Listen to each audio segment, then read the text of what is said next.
Ayan, good morning po. Laking tulong po ng nabalitaan natin. Ito po ay good news. Ang magkaroon po ng partnership po ang ating Department of Education and Philippine National Police. Ano po, para po sa seguridad at pangangalaga po ng paaralan.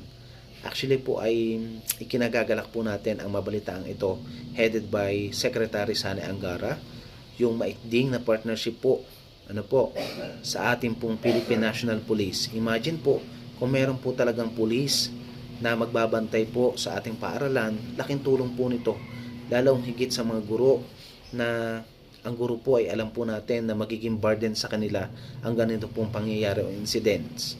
At ang guro din po ay nakafocus po talaga sa pagtuturo. Kapag ang guro po ay naabala sa anumang violence na nangyari sa paaralan o anumang insidente o krimen, ay maaring ang guro ay maiwanan ang mga susunod nitong klase. Ito din po ay isang panawagan din po mas lalong higit sa ating Department of Education na mas paigtingin at palawakin pa po ang partnership po nila. Magkaroon pa po ng mas malawak na positive discipline trainings and seminars na para makatulong po sa ating mga mag-aaral, guro at magulang para mas lumawak po ang kanilang awareness nang sa ganon maiwasan na po natin ang nakakalungkot na balita na sunod-sunod ang pangyayari, yung mga bad incidents, krimen, violences po na nangyayari po sa campus sa loob ng paaralan. Nakakalungkot pong isipin. Nasa halip, alam naman po natin na ang layunin po lang talaga ng guro ay ang matulungan ang mag-aaral. Ang layunin po ng guro ay tutukan ang mga mag-aaral sa paraang sila po ay matututo. Maaring may mga bagay na hindi katanggap-tanggap sa mga mag-aaral at magulang, at ito naman din po ay para sa mga guro na huwag naman po sanang taasan ang standard bilang guro. Gumamit ng tamang pamamaraan para disiplinahin na matuto po ang ating mga mag-aaral.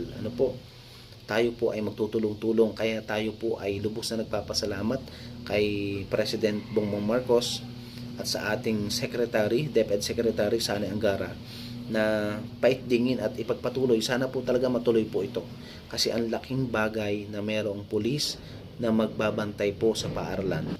Para naman sa ating mga mag-aaral, ayan, kung makapanood yung video ito na dapat talaga gawin natin ang ating task bilang estudyante, dahil alam nyo naman na lahat ng effort ng guro ay para sa inyo, para kayo ay makapatapos ng pag-aaral.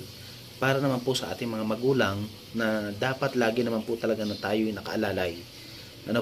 Nakaalalay po sa ating mga mag-aaral, sa ating inyong mga anak, para sa kanya pong ikabubuti. Kung ano man po ang tawag ng paaralan, dapat po kayo tumutugon din para malaman nyo po agad ang status po ng inyong anak sa paaralan. Kasama, katulad din po ng academic performance, kung ano po talaga ang sitwasyon po ng inyong anak, dapat ay inaalam nyo din po bilang magulang. At lalong higit muli para sa ating mga guro, dapat po habaan pa natin ang pasensya natin, pumili ng tamang pamamaraan kung paano disiplinahin ang mag-aaral, para sila ay mas lalong ma-motivate at matuto.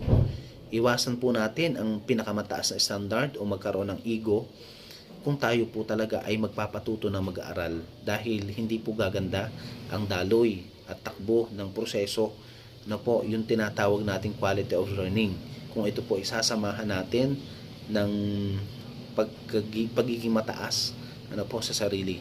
Lagi pong mangibabaw sana ang pagtanggap, pagkalinga, malasakit sa mag-aaral, at lalong higit yung limitasyon ng bawat isa. Marami pong salamat.